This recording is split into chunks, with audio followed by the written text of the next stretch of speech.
Alrighty, welcome, ladies and gentlemen, to our first podcast. Um, for those of you guys that are going to join me, or will join me later, welcome. As you guys know, this will be a podcast section. Um, I would also like to bring to your attention that this is going to be a very emotional podcast. As you guys look at the title of my podcast, I did title it Stories and Tales with Dogs. I don't know if you guys do know this, but I own or have owned 3 dogs, and that's what this podcast is gonna be about. So, um, a little bit of a short story here. Gonna try and not tap and bump all of this so that it's bothering you guys. Okay, so let's rewind all the way back until, I don't know, 2000 or no, was it 94? Think it was 94. So it was 1994, and, um, as it occurred, there was a bulletin, and my father was at work, and he went by it a few times, and so one day, being that I was, or about 8 or 9 years old, at the time, what I'm going to do is while I'm discussing this with you, I want to show you and share with you um, one of, well, I think I still have it here. Let's see. I should have it in some of my photos um, so that you guys can understand what I am talking about. Because this particular animal, dog, was a very, very, very, okay, so it was. Okay. I'm going to turn your attention to this picture. Okay. This is the person in question. Okay. As you can tell, they are at the top of the stairs and very, very dark red in color, very profound posture. Um, yeah. Pause the video on the feed if you need to see it. But yeah, so the dog was standing right in front of our kitchen. We have a split level foyer, the house that we had this dog in, and that was just that same way. So, that was who I'm gonna be describing. Um, let's go ahead and, discuss this, just, a little bit further. So, when, I was 8 or 9 years old, and I don't know if you guys know this. If you haven't already, I highly encourage you to go check out the, I don't know why that did that, but okay. There we go. Okay. So I don't know why it did that, but um it was 8 or 9 years old. Guys, I know I'm going all over the place. So I'm doing this raw live for you. No transcript, nothing. I'm not reading anything. Okay. Um if you go look at some of my um podcasts, if you go look at some of my videos, I was diagnosed early on in my childhood. Um, we got the official diagnosis around the age of 7 or 8 years old, and it wasn't pretty much visually confirmed for me until I was in my teens. I was 13 or 14, and I'll explain that later. So, having autism, I approached my mom and my dad, and I very politely said to them, I've seen a lot of movies of dogs. I get close to dogs. I've always loved dogs. And I see him take care of them. They're very nice, they're very sweet, they're very loving, they're very affectionate, very compassionate, they're funny, and they're joyful to be around, and I think I'm ready for a dog. And it wasn't, "I think I'm ready for a dog." It was, "I think I'm ready for a dog." I was confident, I was secure in my decision. So I approached him, and I very politely had told them, um, "Let's go ahead and get a dog, you know? Let's get to where, um, we can have a dog in our house the entire time." So, being a parent, you kinda shrug your shoulders and go, "It's gonna be another expense to have in the house." Like, "Okay." But one thing that as parents you have to remember is that when you have kids, that you want the world for them, you want the best for them, and you wanna make them happy, right? As we all do as parents. And that's understandable, right? We all wanna do that. Even if you don't have kids, if you have somebody that you love, somebody you care for, husband and wife, girlfriend, boyfriend, the person that you're with, you always meant to make sure that they're happy, that they're well cared for, that they're taken in proper care. If they're hurt, you lift them. If they're happy, you bring them, good times and that sort of thing. So my dad went into work one day and they have a board in where he works, and it's like a community board. And pretty much anybody can put stuff up there, stuff for sale, stuff to look at, stuff to come and watch. Like if you're in a band, hey, I'm in a band, come and watch me. If they have a dog, hey, I have a dog, come and check it out. Maybe you adopt one. If you have a cat, come check out our cat. So you guys know where this is going. Okay. So one thing led to another. My dad pretty much said one day, "All right, boys and girls," because I think we had our first sister. She was with us the time she was born. No, actually, I'm wrong. We had both of our sisters. And I said, "All right, boys, get in the car and go get your sisters. Get them in the car." And my youngest was, not really old at that time. Like she was maybe 3, 4 years old. So she was kind of an infant at the time. So we got into the car reluctantly, didn't know what was going on. We were in question. So we went for a car ride and we got out the car and it was a house we've never even seen before. It was kind of like we were in a movie set. We're like, what is going on? So we get out the car.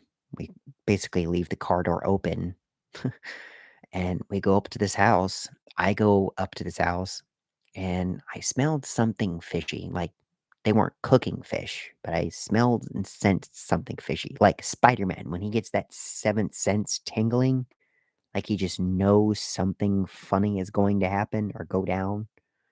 I had that same feeling. So I went up to the front door and I greeted them and said hello.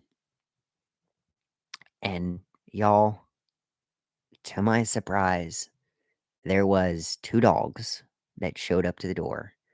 But one dog in particular showed up more happier than the other one. You all wanna take a guess? Well, that's right. My buddy, the one, the only Simba. That is the dog that came running to the door. He was a golden retriever, purebred, ASPCA purebred dog. He was a rescue from, somebody that couldn't have him. And the advertisement literally read, and I cannot say this word for word because this was years ago and we don't have the original advertisement, but it went something like this: "We're moving out of the state and I'm traveling overseas due to some work for the government, and I can't take 2 dogs. So you come take your pick. Leave it up to you. You're either gonna have black lab or golden retriever. We will take the other one with us to wherever we get stationed at." And as anybody would have figured out, out of a black lab and a golden, I love my golden retrievers. Absolutely fell in love with them as a kid. Always have, always will. I love them. Now, Our next 2 dogs, a little bit of a foreshadow here, weren't Goldens. They were a different breed. And if you follow me, you know which 2 breeds they were, but I'll see if you can figure them out. You go ahead and guess. You know what? Go ahead and guess the breeds in the comment section if you haven't already found out about it. Okay? So, this dog came running up to us on the front door, and they pretty much opened it to greet us, and without hesitation, this dog saw our car and bolted for the car, and it gets funnier. Not only did they come see us by the car, the dog jumped in the car like, come on, where are we going? Let's go for a car ride, come on. Where are we going?" Well, that was it, folks. That sealed the deal. We pretty much did the paperwork right then and there. It was pretty much done, given deal. So, we pretty much adopted a golden retriever right on the spot, got his leash, we got his collar, um and I think, like, maybe 2 days later, we actually got him a different collar. If you guys excuse me for a second, I will show you the actual collar that he had for the time being, up until he passed away.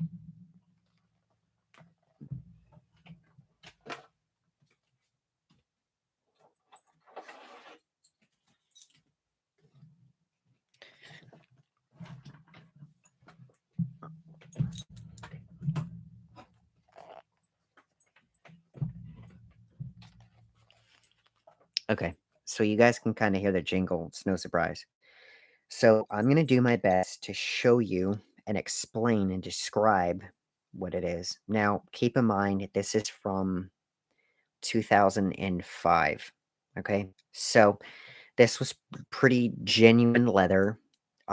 It just was a really thick piece of leather that had, um, a I don't even know what you call this, but your standard D-ring on the end and, little pointy thing, right, that goes through the holes like a belt loop thing, right? So it just went around like this, and then it pretty much clipped in here, right? And then it pulled through this short little thing. Now, we, in keeping with integrity of our dog, we actually did save the rabies tags from the actual dog. So that's what we decided to do. Well, they helped me out on that decision. This was our very first dog we owned.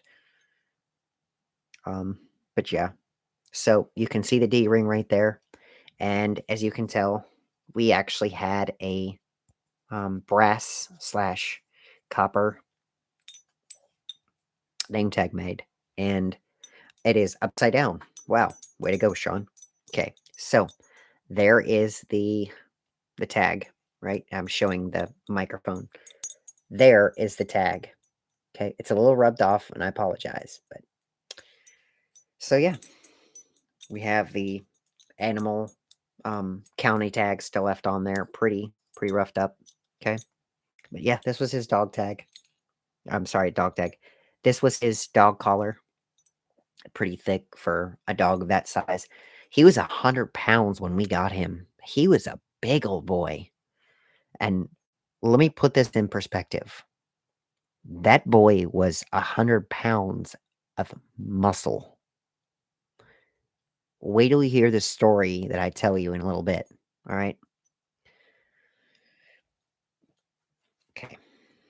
So, a little bit of a foreshadow here into our next segue of one of our stories. Do you all know what this is and what this is?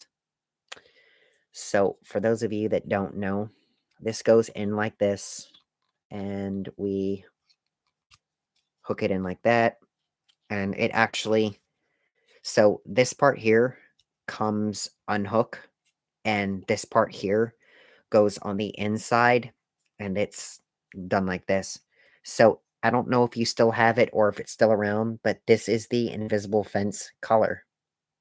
We do have an invisible fence installed in this house. Um, I am pretty sure that the unit is still installed. We didn't dig up anything, so it's still in the ground. But we have this collar, and so I'm going to be sharing a few stories from this. Um, Full disclosure, folks, if you get very, very, very, very emotional and very attached to a dog, this is not the podcast for you. Let me say that before we move forward anymore. Okay. Because some of these stories, my favorite stories, are kind of stories that taught me a lesson. And then some of the stories that are funny may not be funny to you guys, but having owned the dog, having been around the dog, is just kind of funny from a dog owner. So that was the shock collar for the invisible fence. And this was the leash.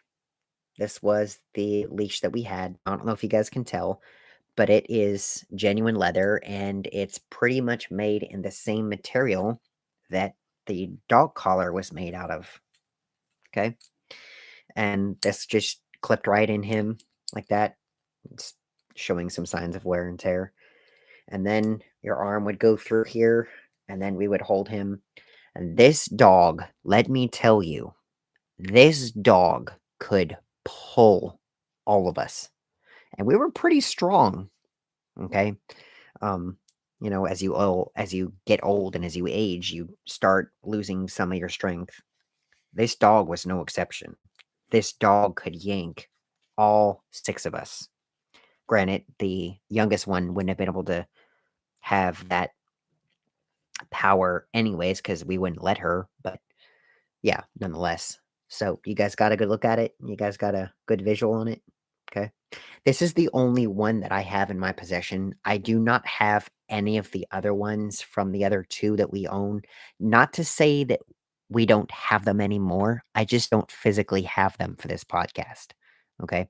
So you guys are going to have to bear with me here. I'm going to have to bring the volume up just a little bit so you can hear me from a little far away. Okay. So if you excuse me for just a second, I'm going to go put this over where our box is. Because, yes, we do have him cremated. Okay.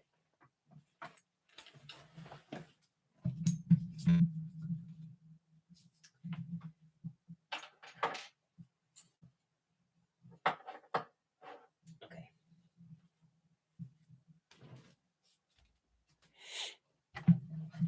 All right, guys, I'm back. Okay. So we brought him home and we fell in love with him. We gave him his own food bowl, gave him his own water dish, gave him a few dog toys. This dog loved dog toys. Now, if you own a dog, you know as well as I do, what does the dog do the very first day the dog has the dog toy? Yeah, that's it. You guessed it. That dog tries everything that it can to destroy it in terms of ripping the guts out. For some reason, dogs just love pulling out the stuffing from their dog toys. I don't know why. I don't get it, but they just do. They think it's entertaining. Okay. So moving forward, I'm going to share a few funny stories about our dog Simba. Simba was our very first dog. We had him until it was about 2006. So that's the timeline. So from 94 to 2006, he was my very first dog. Um, Absolutely a sweetheart. Um, Also, I'm going to share a few stories that might get on your funny bone. And I say your funny bone, I mean your. Did you really do that, man? Come on. Um, we uh we actually had him outside one day and um we had a good time with him and then next thing we know he wasn't next to us and we're like that little rascal, where did he go? um we live in a neighborhood development, so we have a street and then we have a T corner and then we have houses behind our street. We have houses behind us. Okay. So across the street, there are houses across there. And there was a development, a like townhouse development over there. Now, where we are, there was just a street of houses. It wasn't like a townhouse development. They were not connected, but over across the street they were. And so one day we're like, where did the heck did he go? So we went looking around as any dog owner. We frantically panicked and we went across the street and we heard dogs barking.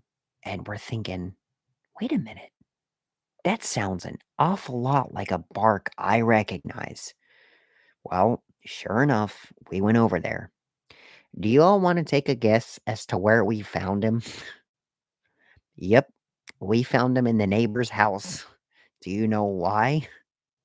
Because the neighbor's house had another golden retriever. Now, our dog is male. Well, he was male.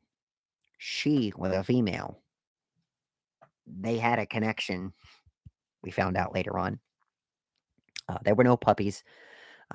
We ended up actually having him snipped so that he couldn't have puppies. We were not financially ready for him to have puppies, so we made that decision at that point. And so that was one of our funny memories about him. One of the memories I remember um, the other day um, came across to my mind was that we took him um, over to my nano's house or my grandma's house, and my grandma at the time had a black lab, and her name was Gigi. She called her Gimpy Girl. That was what Gigi was short for, Gimpy Girl. And we thought that Gimpy Girl would like pretty much own the whole house. Well, as it turns out, Simba was like, I enjoy playing with you for a little bit, but I want to go sniff the house. I want to go have a little fun. So we found Simba running around the house, and then we found Simba running around the backyard, and Nano's got, a flower garden, and she's got a couple of birds visits her. Well, our dog runs around the flower garden like a dog would, and runs in the backyard and tries to find the neighbors and sniffs out the other dogs and that sort of thing. And so that was another funny story that I'll remember about him. But one of the stories that struck me gold about him was he was so sweet. He wouldn't hurt a fly. And this was apparent that one day, um, we had little sisters and um, they were pretty much, growing up at the time. They did not know any better. They were at that age where they didn't realize that there are repercussions to their actions. And if they would have done something that they would have cried if something bad were to have happened. So they ended up just deciding that that's what they're going to end up doing, anyways. Well, it was dog feeding time. And as any dog owner knows, what is one thing you don't do? You don't bother the dog when it's eating. You're going to hear a growl and you're going to hear, leave me alone. And it's there for a reason. It's like me coming to come up next to you when you're eating and be like, yo, come here. Like, yo, come here. Like, hey, hey, come here. Yep, come here. Like poking at you, like, hey, hey, hey. You'd get annoyed, right? You'd go, hey, back off or go away, right? So a dog's way of doing that is growling. And we heard our dog kind of not angrily growl, but just annoyingly growl. It was like, "Ugh," like, ugh, I don't want to deal with this. Like, get him away. Well, they didn't know any better, and they went up next to him, and they like took their hands, and they put their whole hand around the dog's tail and tugged just slightly. Now, folks, let me tell you something. The amount of patience that was in this dog, I wish I had my whole life because that dog didn't even flinch.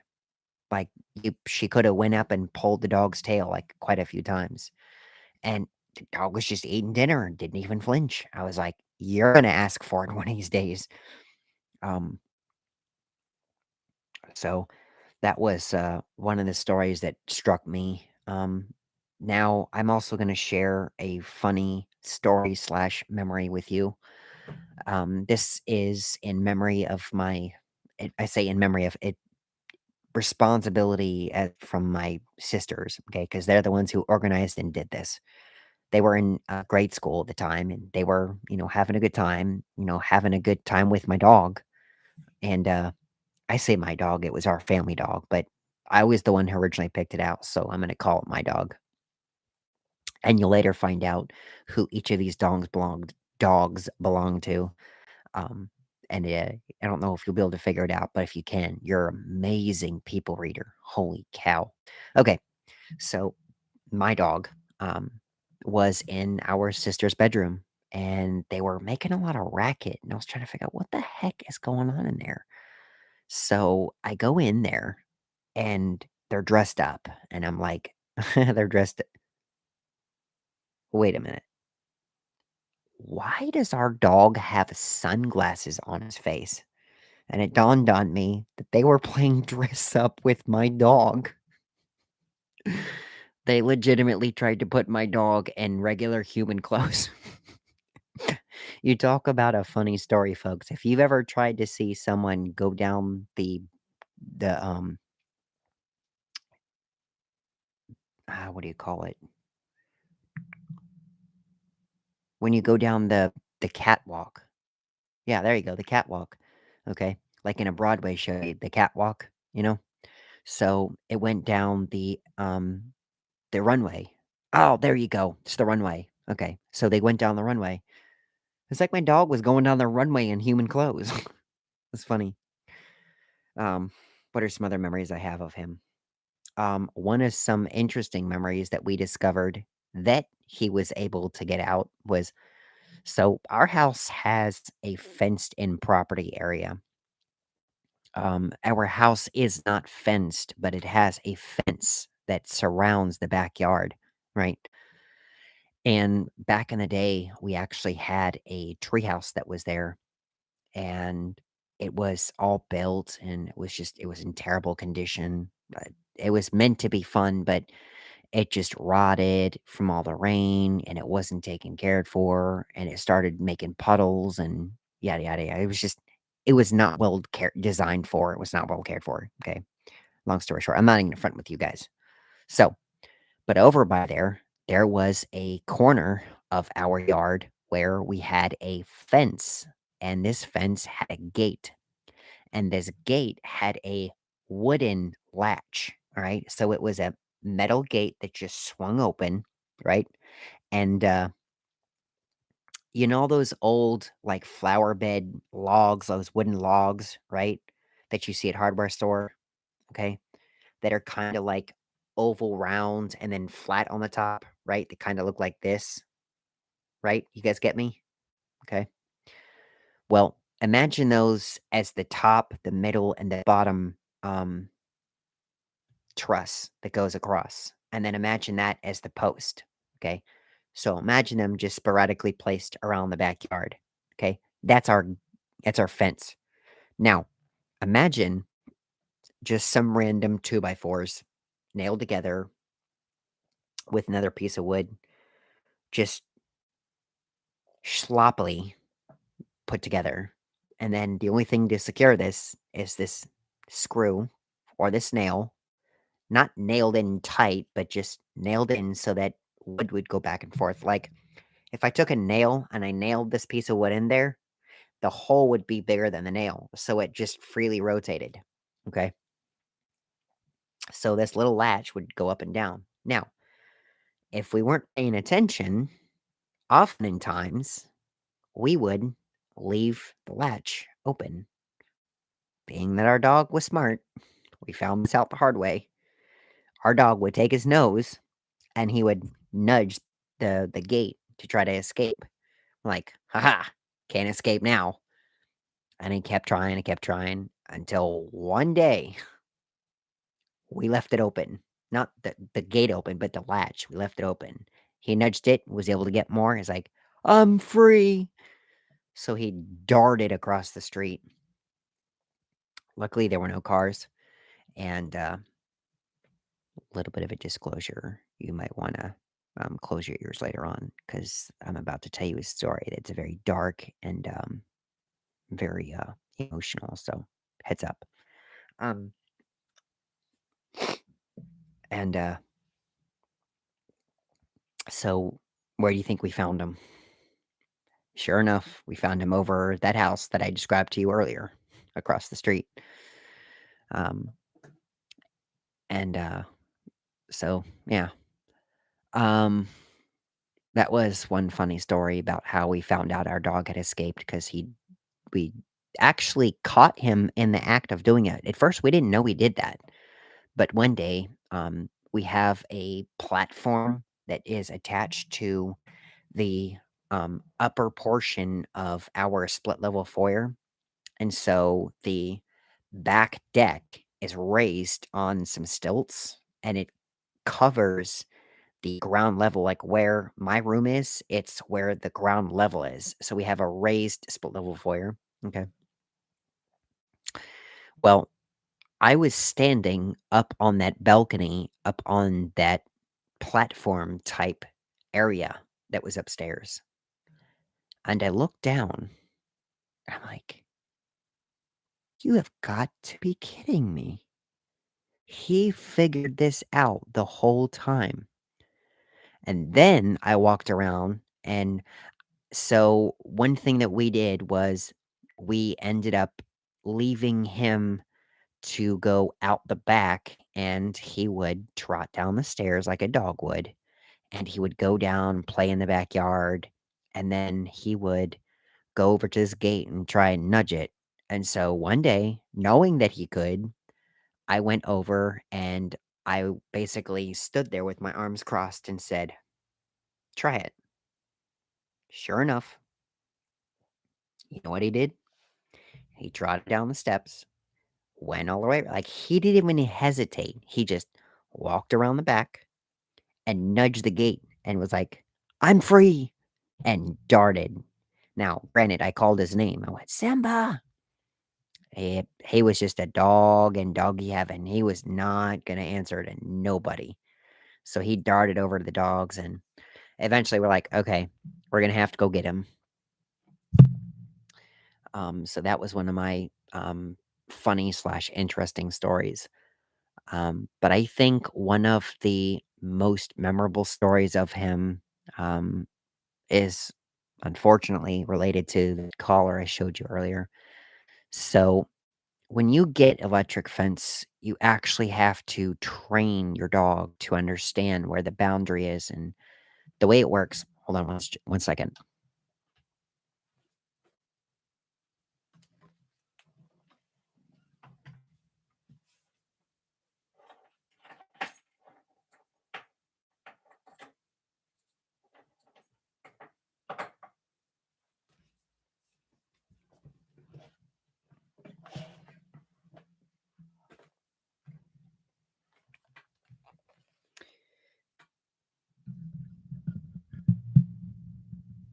Okay, I'm back.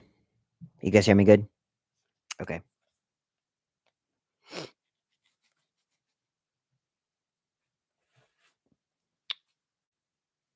So this was the collar that went on him.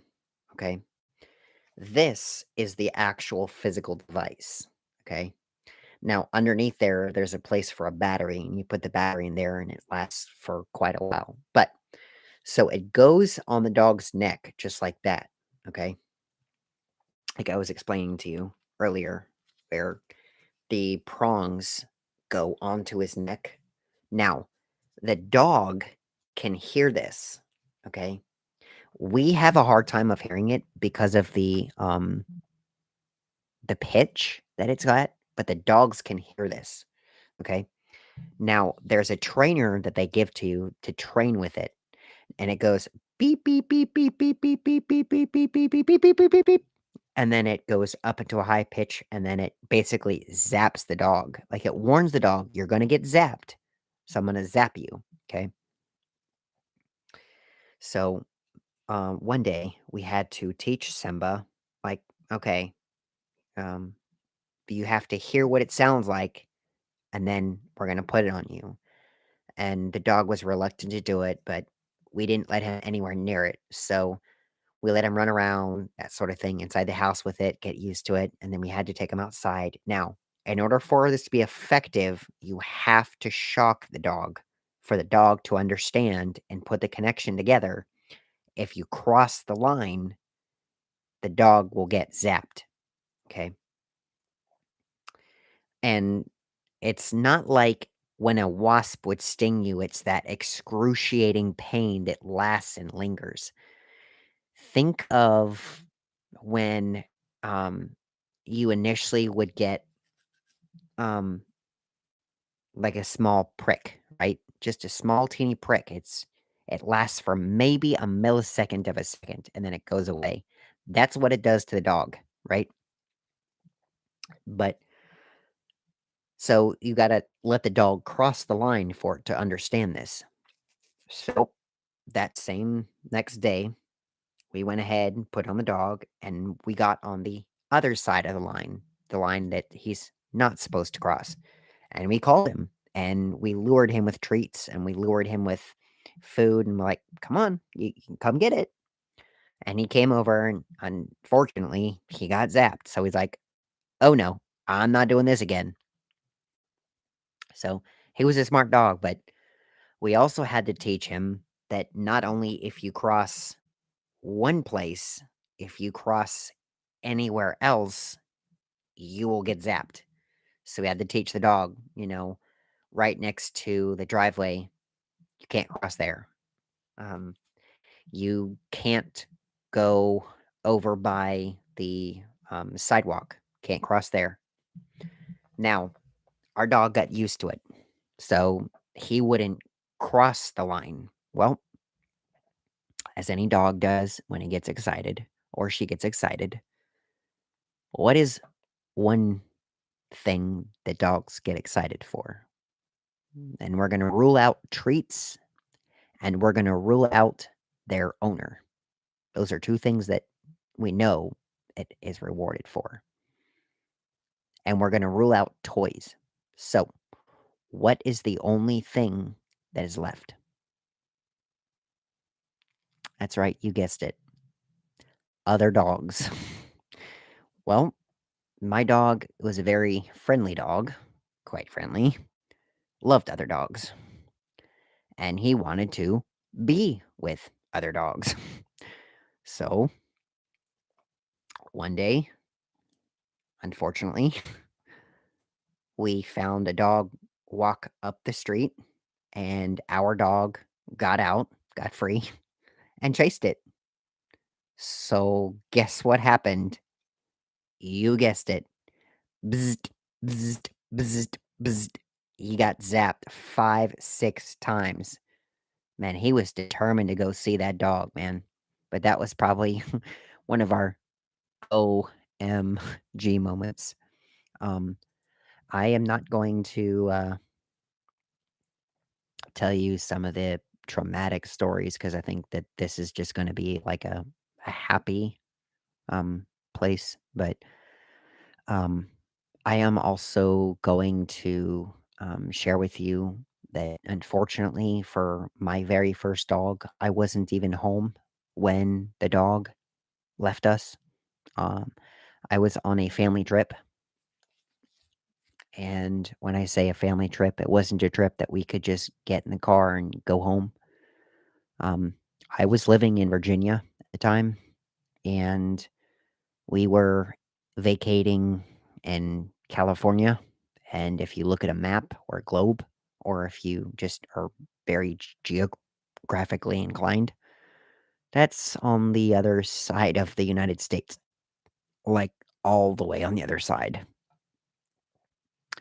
It's not going to take us just a couple hours. It'll take us days. Matter of fact, it'll take 7 days because that's how long it took us to go from Virginia to California and back. Well, it would have taken 14 if it was there and back, but you get the point. And we were on vacation, and you know how parents typically like to get very, funny at times. And so my my mom was in a very interesting mood, and I remember this vividly. Um, I'm trying not to get choked up emotionally, mentally for me. But it was around Christmas time, towards the end of December, and my mom was like, "All right, kids, we need a family picture. Um, your uncle is going to take this for us, and we're going to go do this in someplace local. We're not going to be traveling too far away, but we're gonna, go someplace close." And so we ended up doing the photos, and I remember going to sleep, and then I remember the next day, I remember everything was just very weird, very different for my mom. Because my mom was with us. My dad didn't go. And I remember my mom sitting me down on the couch very confidently and very hesitantly at the same time. And she was like, "All right, are you guys ready? You guys all sat down?" I'm like, "Yeah, yeah, yeah." Like waiting for her to tell us that like there was another surprise during Christmas. She said, "All right, I hate to say this, guys, but last night, um, Simba passed away, and your dad was right with him." And I'll never forget the way that my dad um, passed away with my dog. My dog died of old age. My dog died of natural cause. It wasn't put to sleep. He wasn't killed. He didn't get hurt. He just he said, "I'm done." So you guys know we have a split level foyer, and I had been living downstairs, all the time, and I was living in a room. There were two bedrooms downstairs that we actually had. One of them was an old office style room, but we turned it into a bedroom. And I remember saying, "Oh, we'll see you when you get home. Goodbye, buddy. We're going away. Miss you." And when I lived downstairs, I remember vividly sleeping with him. I remember cuddling with him in my bed. Was it the best choice? No, probably not. Um, we found out that he had a couple of fleas and that sort of thing. And we eventually got itchy at one point. So they checked me out for having been, you know, kind of transposed to all the stuff that he had been running around in. So I said, okay, we can't do this anymore. So he just basically went upstairs and slept. And when I got the opportunity, and we had a rug at the time, we didn't have hardwood floor. Hardwood flooring was not very popular at that time. So we had carpeting in the house. So anytime my dog would lay down, I would just lay beside him and put his paw right on my shoulder. And then I would lay beside him, staring right at him and let him sleep. I wouldn't move him. I would just let him peacefully do his thing. And my mom is like, "I just want you boys to know, and you too, sisters, that he went peacefully." Um, Dad ended up laying down beside him, and um, it's the same thing that you did when uh, you were with him.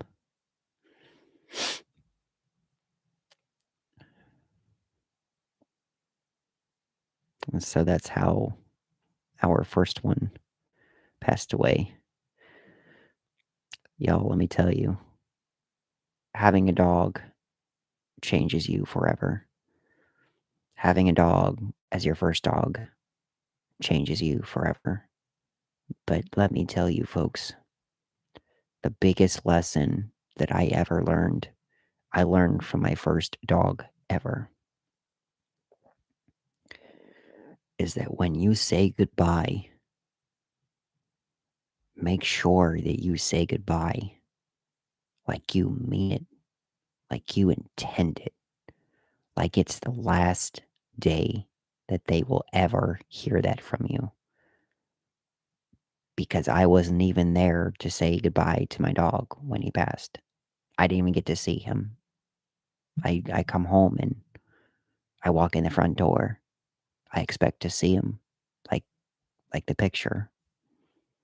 It was empty. It was missing.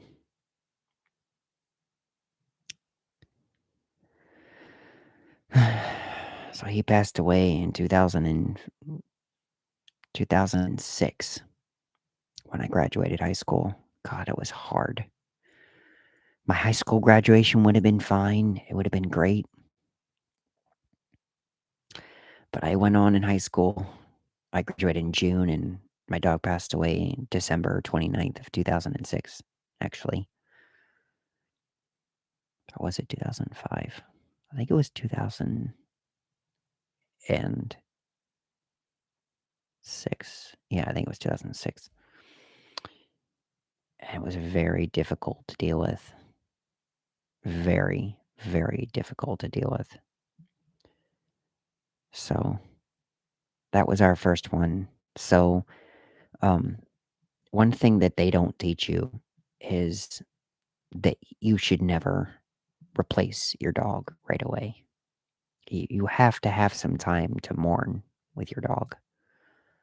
And so, um, we were talking about wanting to get a new dog, get a new dog, get a new dog. And because we weren't home and because the only one that witnessed the passing of our dog was my dad being the head of the household was just, no, we are not getting a dog. Nope, sorry, not going to do it. I don't want to deal with a dog. I can't do it. And at the time, my dad was a very strict father. I grew up in a military family, so our dog was very cared for and was very well mannered. And we gave our dog everything. I mean, we gave him food scraps, we gave him his meal, we gave him everything. We treated him like he was a queen, a king of the castle, but a queen and a princess, absolutely, nonetheless. So when I tell you that he was treated well, he was treated well.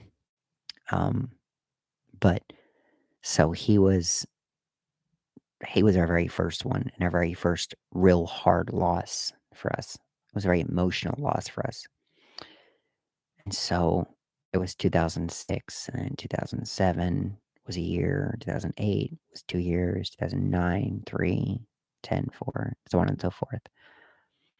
And it got to, I want to say 2013, 2012, 2013. I think it was 2013. And bless my little sister's heart, she somehow worked up the courage to do all this research on all these dogs until finally my sister put it out like a PowerPoint presentation. If you guys are familiar with those, you guys probably see them in classrooms sometimes or in seminars and like webinars or TED Talks. God, TED Talks, you remember those? Anyway, um, so my sister approached it with the mentality, okay, so I know that we have mourned our dog. It's been some time. I think that our family needs a dog. We can see that Sean, myself, we can see that me is devastated in not having a dog.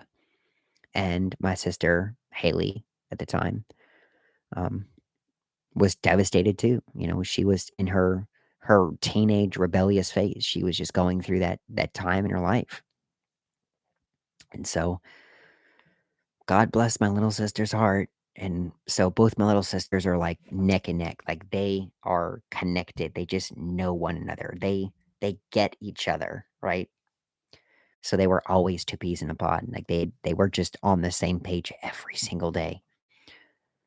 God bless my little sister. She was able to work up the courage. She was able to work up the momentum. She was able to work up the instruction and the presentation and basically sat my mom and my dad down. I think it was my dad down at the time because my mom wasn't really in the picture at that point. And I'll explain that later on, guys, in a different podcast, given permission from both them because that's kind of their personal life. Um, so my dad was sat down and she basically was like, okay, so when do we start? When are we getting her kind of result? And so my dad was like, okay, so here's the deal. I'm not going to go looking for one. You do your homework. You bring me some choices. I'll see if I can make it work and we'll see what's entailed. And so my sister and my dad both went off to go find dogs, here and there. And I was working at the time. I couldn't go. And so one day, um, my sister went to go see this litter of puppies, and she had been going through a whole bunch of dogs, and they found one that they thought they liked, and they went to go visit one. Definitely not the dog they were looking for. Was not trained, did not cooperate. It would have been way too much for a dog to come back into a house that had just lost a dog a couple of years ago. So it was just like absolutely not. Now, had that have been the first dog, maybe it could have been warmed up, but absolutely not. So they needed a dog to be basically a therapy dog, a dog that would warm our hearts to make us, remember our first one, Simba, our golden. And so she went to the breeders and was like, I like that one. And so it was a 6-week old puppy. Would you guys like to see the dog that I am referring to? Now, you guys can kind of already figure out who I'm talking about because this was our most current one. Nope, that was. Ah, okay. So, if you guys look at the video portion, that was the dog that we brought home. Her name? Flopsy. Flopsy is a German Shepherd Husky mix. We don't know the exact um, percentage, but as you guys can see, that was with her favorite toy. She loved to tug. That's another one. Um, if you want to see her eyes, look at those eyes. You can clearly tell she is a husky. Let me zoom right on in for you. See? See the blue? Well, it's kind of hard to see in my camera because it's not like 4K quality, but you can guys kind of see the blue, right? I mean, it's kind of obvious, right? Okay. So that was her at about 6 or 7 weeks, okay? Yep, it was 2013, folks, because the date, it says 2013, okay? So then that was her pretty much napping. That's what she loved to do best, right? And a little while later, oh, you guys remember what I told you about the whole collar thing? So that blue collar was her collar. That was from the breeders that was at a PetSmart fair. That's where we got her, okay? It was a private exchange. It wasn't done through PetSmart. That was her a little bit later. As you can see, we're starting to get a little bit bigger now. Um, Same thing, right? Lying down. This picture is particularly special to us because this was her spot. This is what she did when she was tired. She would pick the couch and she would sleep right next to the armrest, and she did that for a while. Um, there's me giving her a dog toy, trying to grab it. You can see where she's a sled dog type of husky. And then we get a little bit bigger. Show you a good picture because I have a. There we go. Now Parky and focused. Like, I want a treat. And so she got bigger and bigger, and she started developing spots on her tongue. She started developing white marks around her. That was her first road trip. And then eventually, she was tall enough to put her nose on the window. Yeah, we still have nose marks on our family room window from living room window. Sorry, not family room, living room window, where she would like stare at the window, but like huff so you could see the actual moisture come off her tongue or her nose. So yeah, that was Flopsy. Well, Flopsy later on had to get a new collar. That was the collar that we put on her. It's all black. We figured it's a black dog. Might as well get her a black collar, right? I mean, you would have done the same thing, right? Maybe not. She is a female, by the way. Now, why did she choose that specific spot on the couch? Because we'll go back. That she was able to see out of the window right next to it.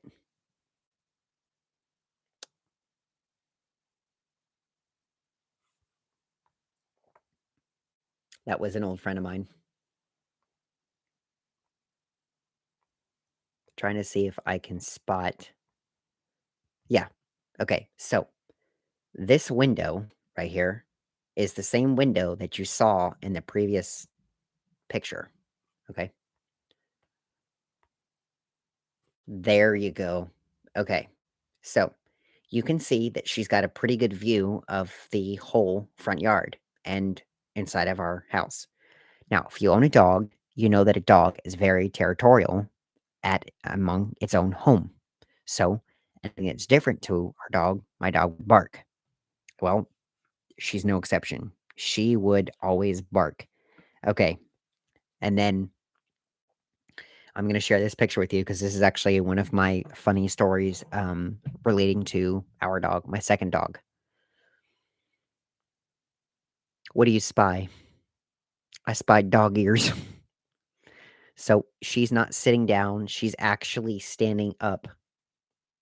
This is how tall she was. But it also goes to show you how tall the kitchen counter was. Folks, that's our kitchen counter right there. This is bad because of the there. All right. Tried to. Okay, you see it better? I hate that it does that. Sorry, guys.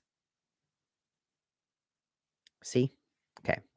So it's a pretty tall counter, but we used to always laugh because you could never see her ears. Or you could never see her face. All you could see was these little bat ears.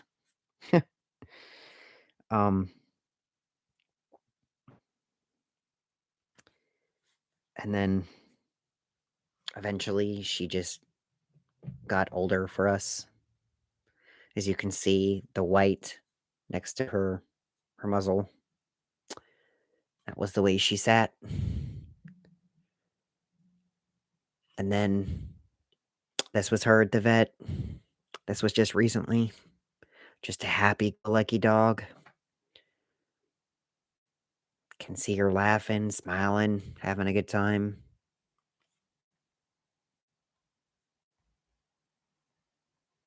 She was all happy. Look at her.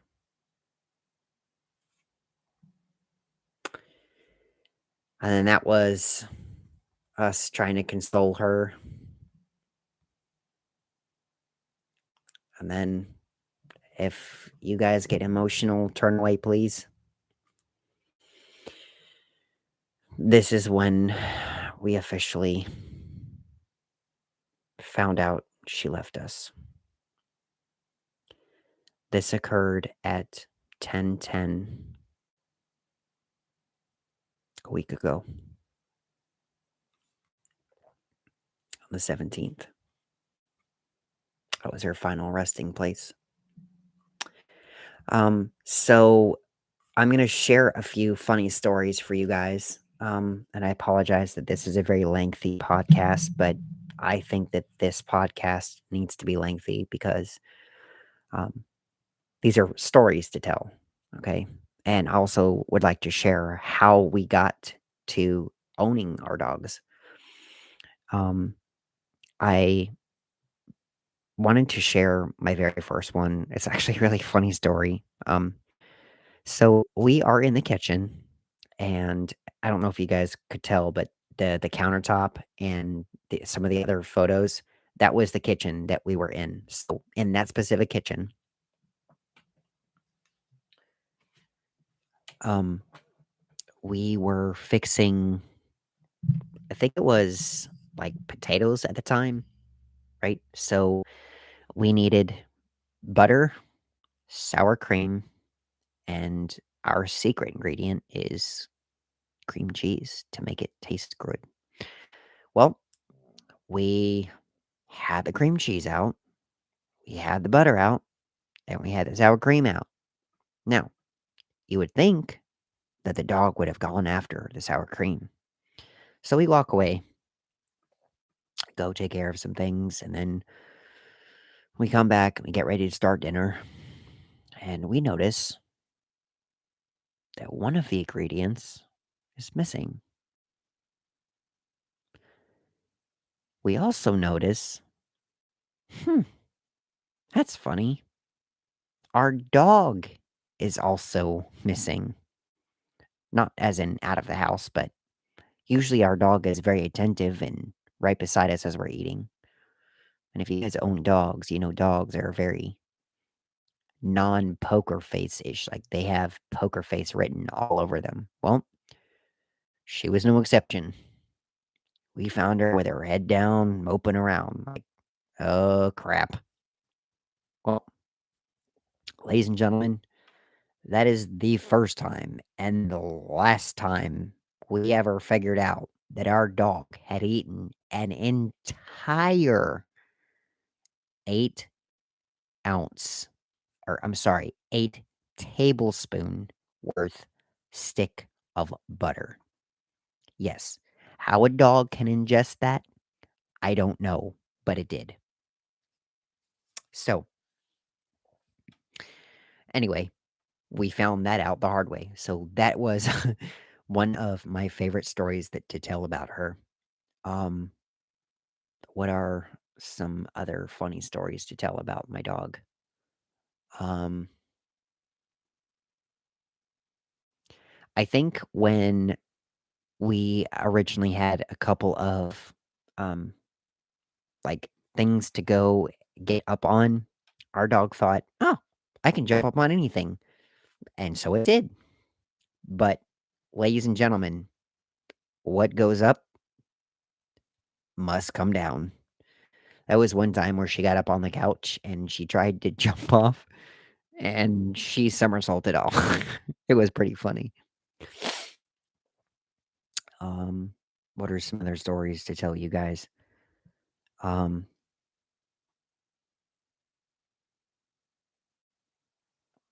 I'm trying to think of them. I think because of the fact that it is so fresh in my mind, you guys, I'm like trying to blanket myself out from even thinking of her. So, um, oh, okay. We were in the kitchen. It's funny how most of these stories start and occur in the kitchen. Um, my my dad and my sister were making supper, and I was busy doing homework. And next thing I hear banging noises like, "Uh-oh, something fell." No, they were making a racket with pots and pans, and our dog, frantically trying to figure out what the heck is going on, cowardly hid in one of the bedrooms. So still to this day, well, unfortunately not anymore, but still to this day, if my dog had been around, anytime we open that drawer, she's perky and she's bolting for some place to hide. She does not like pots and pans at all. Um, what are some other stories I could tell you? Um, yeah, we found out she likes chicken the hard way too. You can guess it too. Found a piece of chicken left on a plate. We went outside. We walked our third dog, came back in the house. That whole leg was gone, and thigh and breast was gone. She ate everything, no trace of it. And we knew she did because when you eat a good meal, you go, you lick your lips, right? Yep. She did the same thing. We found her licking her lips like, wait a minute.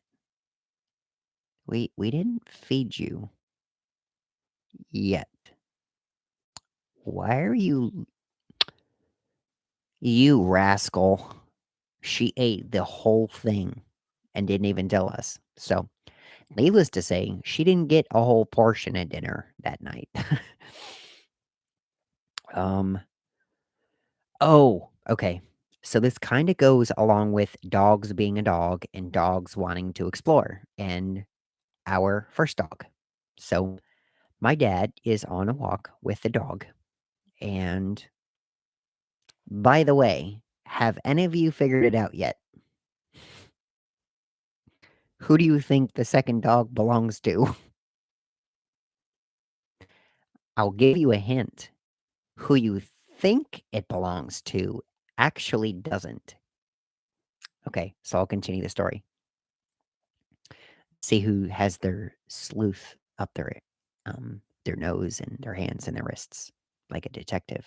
But anyway, let's go. So my dad is on a walk, and normally they just go around the block. So in my block, I'm fortunate enough to have a block where if I go up the street, I make a right, I make another right, and then I make another right, and then I make another right, and then I make one more right, and it leads us back to the house. So it's a complete circle, right? I know in some developments you can go down one street and then up another street, and then you got to go around the other street, and then go around that street, and then go around that street, and then you got to go find your way back from that point. Like you got to navigate your way back. But luckily for me, it's just a complete circle, and you can go one way or you can go back the other way. It doesn't really matter. So, um, in any case, I digress. So my dad has completed the whole walk and he's coming back from the other direction he started. And he walks up the stairs. And for those of you guys that don't know, so on my porch, I have one concrete small step and one platform step. And then you walk on the platform step to where the other steps are. So you walk on one side of the platform.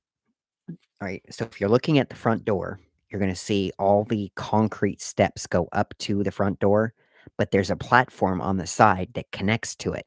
Right. So if you're on the driveway, you're going to walk onto the small step, walk onto the platform, turn 90 degrees, walk onto the platform again at the top of that step, climb up the next 6 or 7 steps, and then go to where the concrete meets the front door and go walk in the front door. Okay. So, having had said that, My dad walks up to where the front door is, and my dog is at the front door. And typically, what my dad would do is my dad would reach down, knowing that my dog is right next to him. My dad had complete trust in this dog, wouldn't even hurt anything. Was like, okay, if I turn around and cover my eyes, I know you're going to be right here.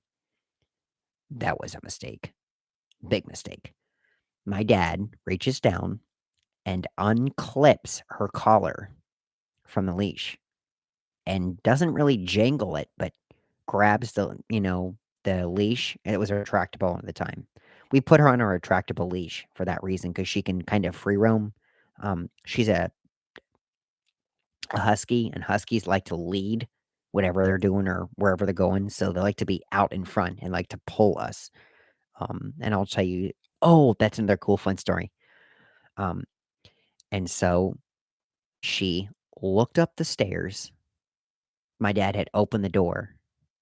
She looked up the stairs. She turned back around, and then she looked back up the stairs, and she hesitated.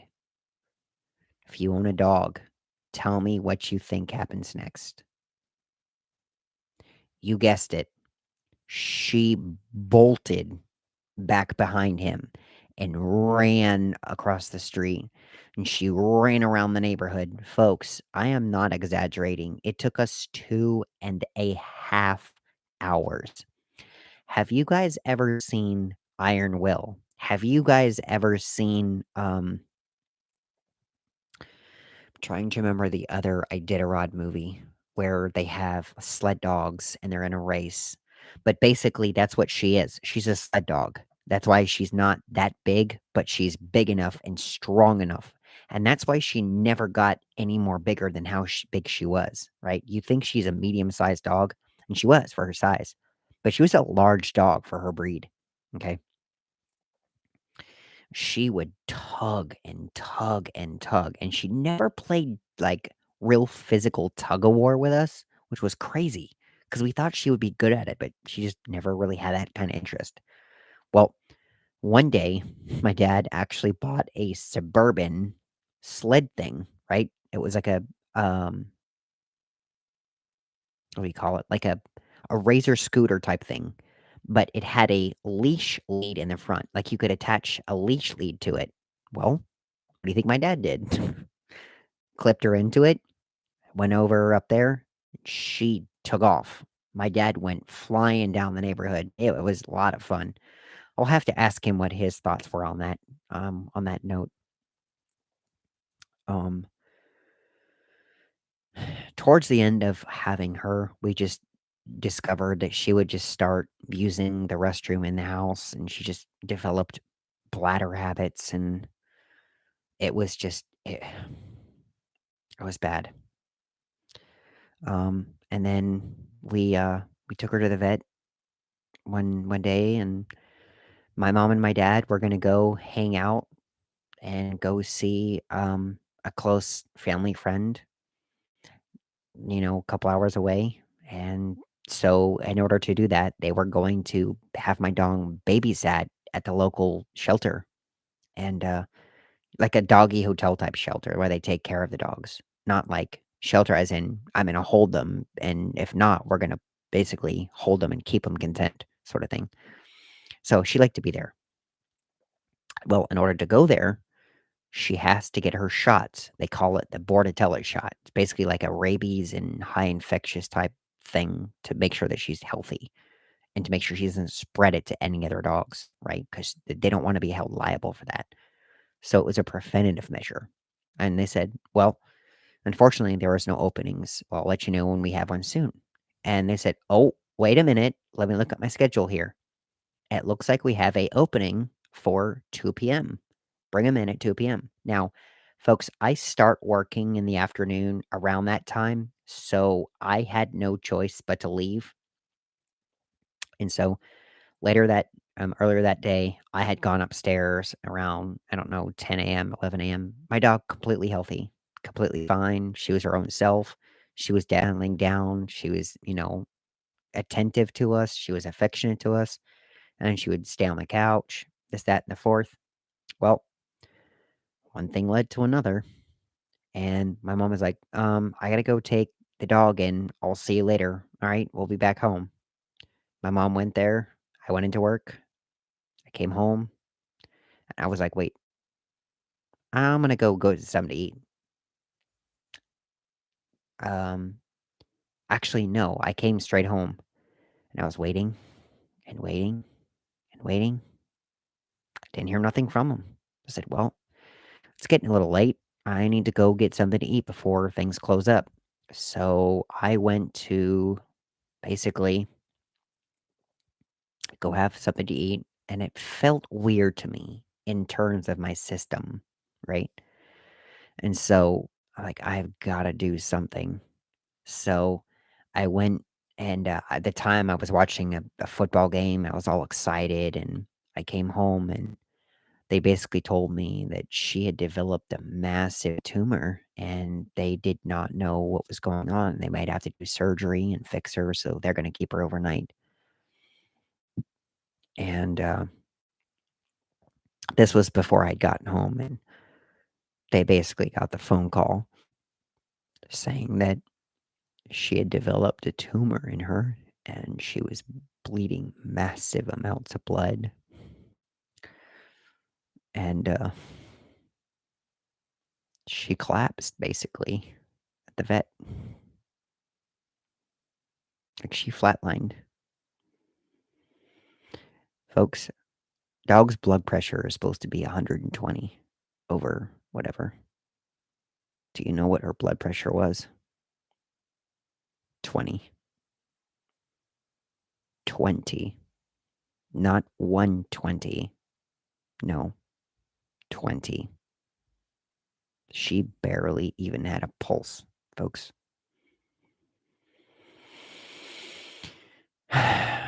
So she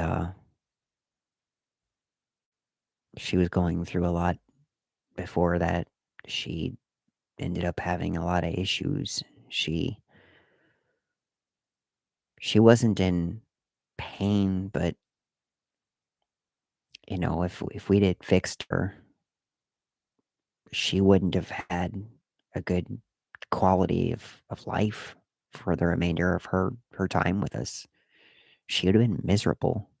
You know, she doesn't really go out anymore, like she wants to. She she just does things that she didn't used to do and things that were abnormal. So a week ago we put her down. So that was my second dog. And a little bit of a interesting side note, side story. So it was, well, let me see if I can go back in here and find out when it actually occurred because it didn't actually occur the same year. It occurred right after. Um,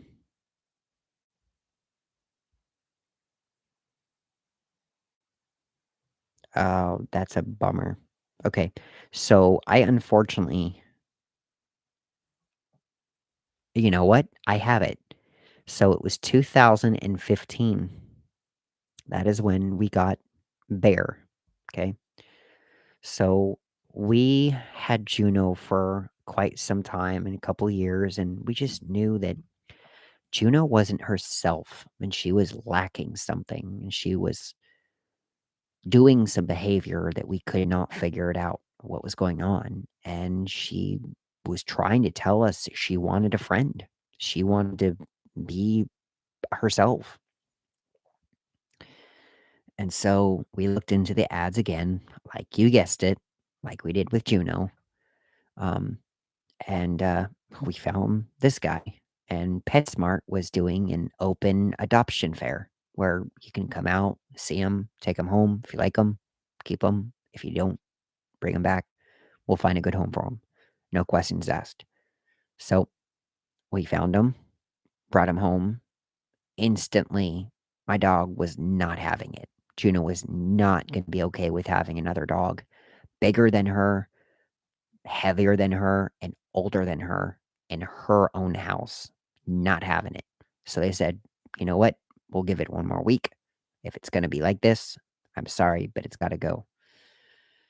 So they returned him back, and I was devastated because I loved that guy. And they went back and they said, okay, if we've gone through puppy phase with Juno, if we've gone through digging through the garbage with Simba and escaping through the whole neighborhood with Simba and running around the whole neighborhood for hours with Juno, let's just give this guy a shot. We'll give him a chance. All right. We'll let our guard down for a bit. We'll take one in and care for him. So they went back and I was in the car. They went picked him up in a big old, I say big old, but a small Honda Accord. And they brought him home. Brought him home just like that. And Juno somehow had a change of heart. It was one of the best surreal moments I've ever witnessed. That was my dad, my dog, and us all realizing that both animals can coincide in the same house. And now they both had to learn whose food bowl was whose and whose dog bowl was whose. Now it eventually got to where Juno would eat what was left of Bear's food, and Bear would eat what Juno didn't eat. So it was kind of like, hey, you got me, I got you, boo, kind of a thing. And, but we had Bear when he was quite older. We had him when he was about 6 or 7 years, when we adopted him, and we got him in 15 and 2020. We had to put him down. That was hard. Um, so our dog Bear,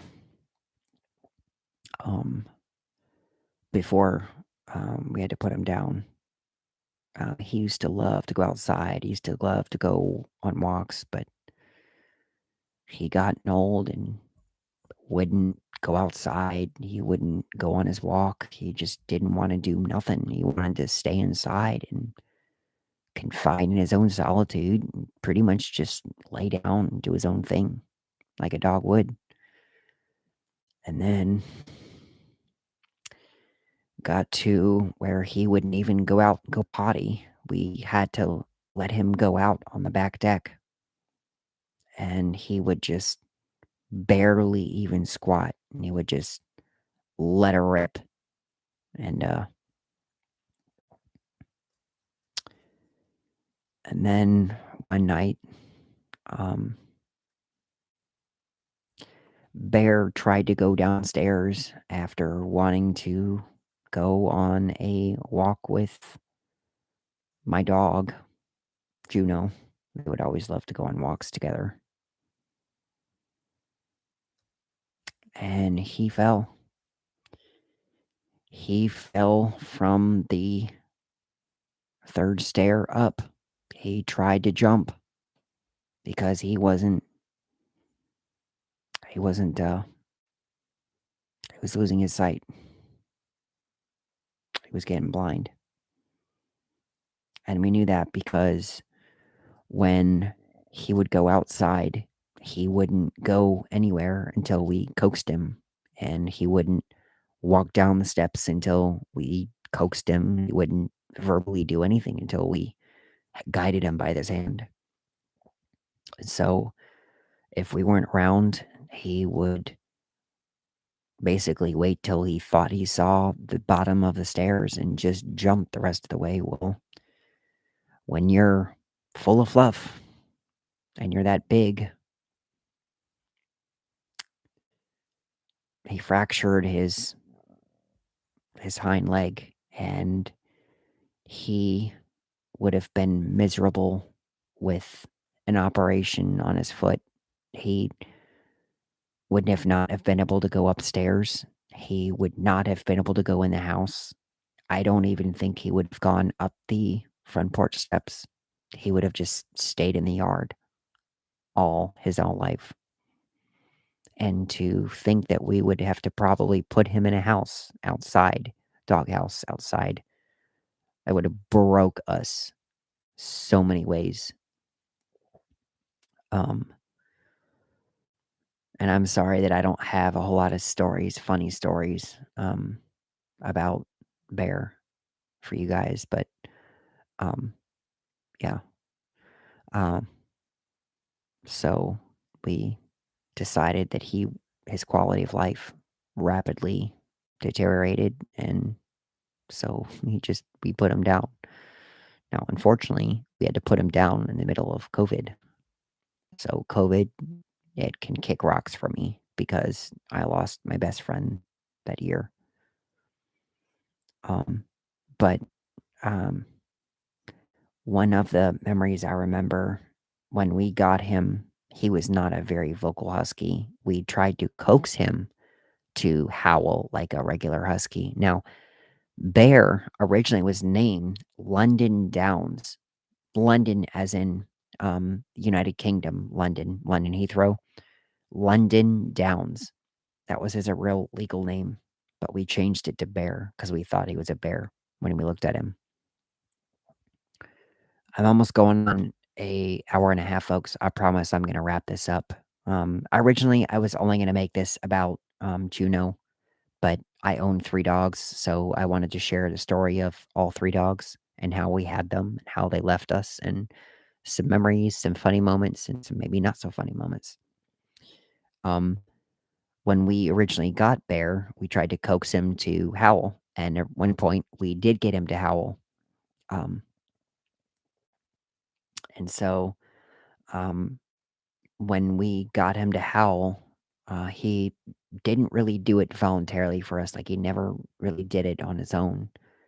And then somehow, I don't know how he put 2 and 2 together, when it was time for him to eat dinner, he would howl like, "Hurry up, I wanna eat, come on, let's go, faster, let's go, come on." And every time we let it down, he would just gobble it like he had never been fed a day before in his life. And, then it moved from him doing it only during mealtime at night, obviously, to miraculously doing it during the morning time. I would be woken up at 7 a.m. in the morning and listening to this dog howl like he's all excited and like begging, I want to eat, I want to eat, I want to eat, sort of thing. So that was probably one of my fondest memories of him that I will remember. Um, what are some other memories I have of him? I remember him trying to steal Juno's dog toys. That was real funny. She was, kind of into that. Um, at one point, we actually had, I think Murphy, which was, or no, Max, which was a small wiener dog type dog here. Um, and I think that was around the time that Bear was here.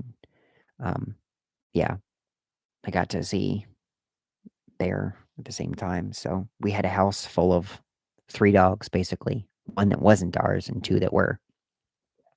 Um, there were several moments where Bear attempted to eat the meal off of the kitchen table that we had in our dining room, multiple times, and we had to catch him.